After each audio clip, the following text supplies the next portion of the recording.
નમસ્કાર દર્શક મિત્રો, હું છું બાબા સૈયદ. વિજાપુરની ખબરમાં આપનું સ્વાગત છે. વિજાપુર શહેરના જુદા જુદા વિસ્તારોમાં આજે હોળીની ધૂમધામપૂર્વક ઉજવણી કરવામાં આવી. આપ જોઈ શકો છો કે વિજાપુરના 7 બજારથી ખત્રીકુવા રસ્તે જતા આવેલ કુમારવાસ ખાતે સ્થાનિક ભક્તજનો દ્વારા હોળીનું પ્રગટાવી અને વિશેષ પૂજા કરી અર્ચના કરી પૂનમના દિવસે ઉજવવામાં આવતી હોળીની ઉજવણી કરવામાં આવી હતી. આપ જોઈ શકો છો વિજાપુર ખત્રીકુવા જે બ્રહ્માણી માતાના મંદિરની સામે છે સથવારાવાસના સ્થાનિક જે રહીશો દ્વારા મોટી હોળી સળગાવી અને હોળીના જે પર્વની ઉજવણી કરવામાં આવી રહી છે તેની તૈયારી રૂપે આપ જોઈ શકો છો.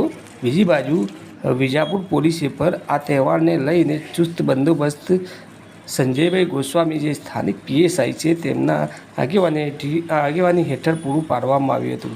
જોઈ શકો છો કે વિજાપુર નગરપાલિકા સંચાલિત બગીચાના સામે આવેલ લાડુ રોડ પર પણ સ્થાનિક લોકો દ્વારા હોળી પ્રગટાવી અને હોળીની કહી શકાય કે જે ઉજવણી કરવામાં આવી ધાર્મિક તહેવાર જે છે હોળી. અને વિજાપુરમાં વિશેષ કરીને જે હોળીની તહેવારની ઉજવણી કરવામાં આવે છે રંગેચંગે કરવામાં આવતી હોય છે. આપ જોઈ શકો છો કે વેરાવાસમાં પણ જે પારંપરિક રીતે સ્થાનિક લોકો હોળીની ઉજવણી કરતા હોય છે તે જોવા મળી રહ્યા છે.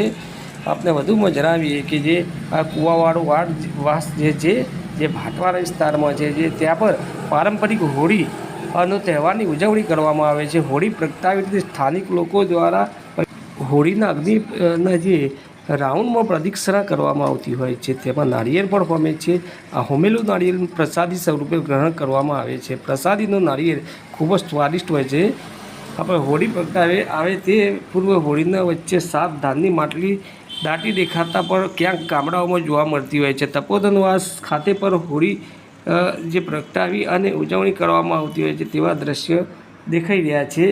જ્યારે હોળીની ધાર્મિક મહત્ત્વ પણ છે. હોલિકા અને પ્રહલાદની કથા ખૂબ જ પ્રાચીન અને પ્રખ્યાત છે.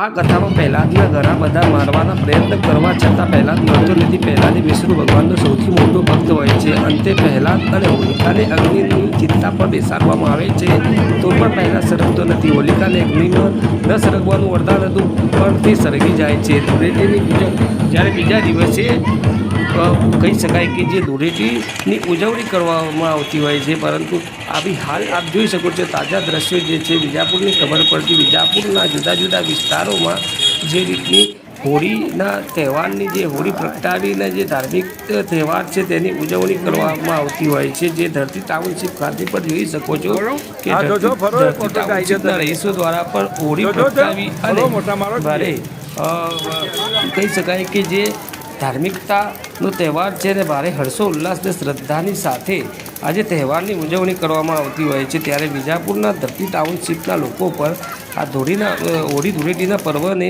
ઉજવણી કરવા માટે જોડાયા હતા. બીજી બાજુ ધૂળેટીનો પર્વ પર આપ જોઈ શકો છો કે રંગોનો આજે તહેવાર છે તે પર લોકો રંગે ચંગે ઉજવી રહ્યા છે. આપ જોઈ શકો છો વિજાપુરની ખબર.